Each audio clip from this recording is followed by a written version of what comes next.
کہ جنازے پہ کیا گزر رہی ہو. حضرت مسئلہ یہی ہے کہ جنازہ جب تیار کر دیا جائے تو انتظار میں کرو.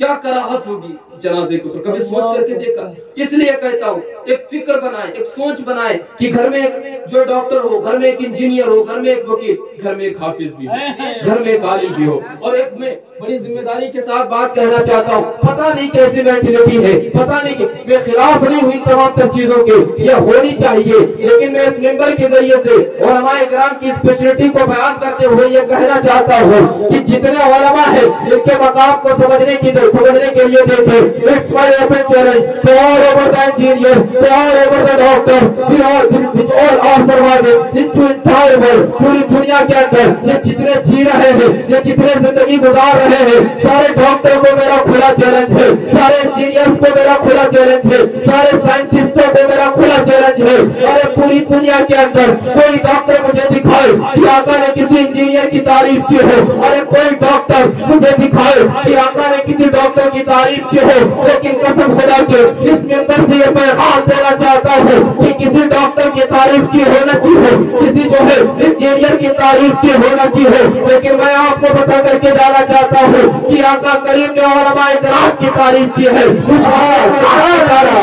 لوگ تعریف کا انداز دیکھے, صرف تعریف نہیں کی بلکہ کمپلیمنٹس کی جو ہے الفاظ دیکھے. آقا کریم نے بیان فرمایا ہمیں دیگر لوگوں سے سروکار نہیں ہے. سن لو, اگر کسی کے گھر میں کوئی عالم دین بن جاتا ہے, اگر کسی کے گھر میں کوئی حافظ قرآن بن جاتا ہے, اور وہ ایسا حافظ ہوتا ہے جو اپنے علم پہ عمل کرتا رہتا ہے, میدان محشر کی حالت میں اس کی اتھارٹی کا حالت یہ ہوگا, رب اسے اتنا پاور عطا فرمائے گا کہ اس حافظ کی برکت سے رب 10 ایسے گنہگاروں کی مغفرت فرمائے گا جن پر گناہوں کی وجہ سے جہنم واجب ہے.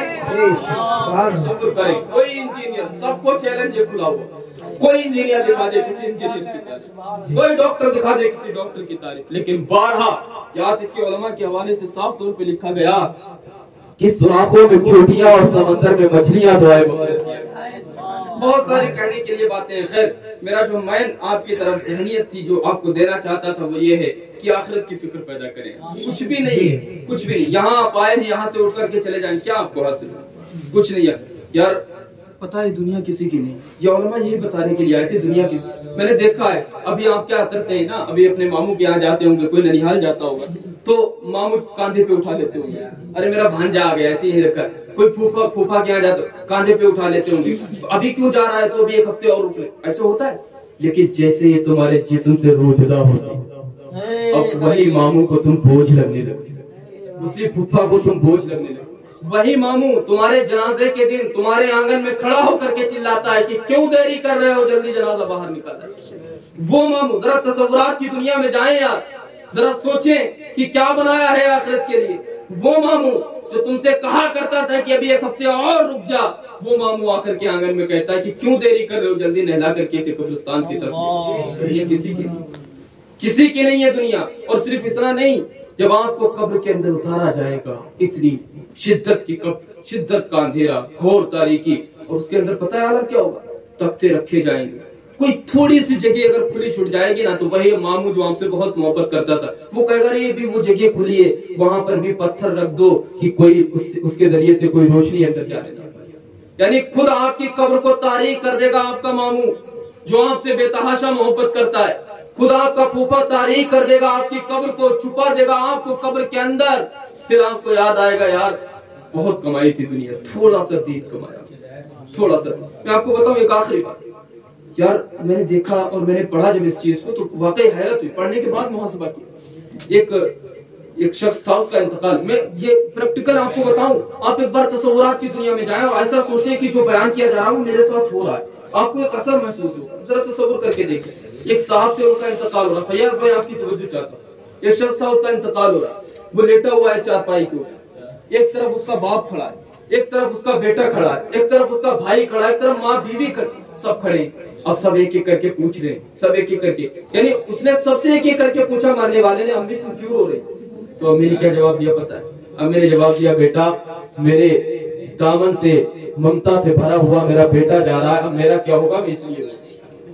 بھائی سے پوچھا تم کیوں رو رہے ہو؟ کہا میرے کاندھوں کا سہارا میرے کاندھے سے کاندھے ملا کر کے چلنے والا میرا بھائی جا رہا، میں اس لیے رو رہا ہوں۔ بیوی سے پوچھا کہاں میرے سر سے شوہر کا سایہ جا رہا، یعنی سب سے پوچھا، باپ سے پوچھا بیٹا ان کا تم کیوں رو رہے ہو؟ انہوں نے کہا بیٹا میں اس لیے رو رہا ہوں کیونکہ اب میرا جوان بیٹا جو میرا سہارا تھا وہ جا رہا۔ اب جب سب کے جوابات اس نے سن لیے تو اب وہ خود رونے لگ جاتا ہے۔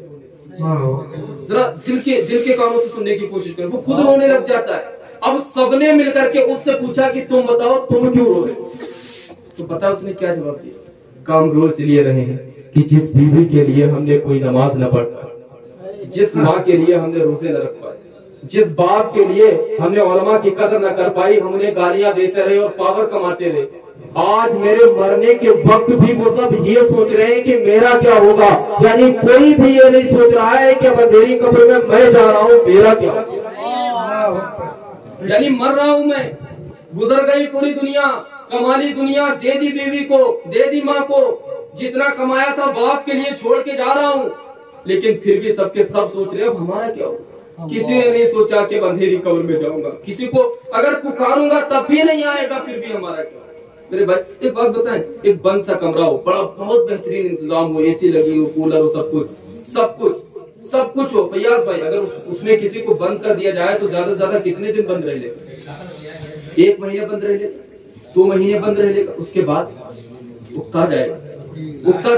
ذرا تصور کریں ایسا کمرہ ہے جس میں فیسلٹیز ہیں، ایسا کمرہ ہے جس میں ساری سویدھائیں ہیں، ایسا کمرہ ہے کہ اگر کسی کو پکارے گا تو آ جائے گا، تو 2 مہینے نہیں رک پائے گا۔ تو ذرا سوچ تو صحیح کہ وہ قبر کی اندھیری رات ہوگی اور اللہ نہ کرے کہ ہمارے جو ہے گناہوں کی وجہ سے اگر سانپ بچھو مسلط کر دیے گئے تو اس اندھیری قبر کے اندر ہمارا کیسے گزارا ہوگا؟ قسم خدا کی مسلمانوں، کبھی رات کی تنہائی میں اگر تمہاری آنکھ کھل جائے تو اس رات کی تاریکی میں اپنی قبر کے حالات کو یاد کر لے گا، اور قسم خدا کی اگر یہ قبر کے حالات آپ کے دلوں کے اندر اجاگر ہو گئے تمہیں دین کی تمام تر باتیں سمجھ آ جائیں گی، اور رب تبارک و تعالی کی تمام تر عبادات میری ذات کے اندر کو گناہوں کو ڈوب جاؤ۔ سبحان اللہ۔ آج ہمارا دل نہیں لگتا نمازوں میں جو دل نہیں لگتا، اس کی بہت بڑی وجہ یہ ہے کہ ہمیں پتہ ہی نہیں نماز پڑھنی۔ بھائی امام صاحب نے بلایا تبھی جا رہے ہیں میرے پیارے، اس لیے نہیں، آپ کو اپنی قبر کے اندر روشنی کرنا۔ اچھا یہاں پہ روشنی کی لائٹ لگا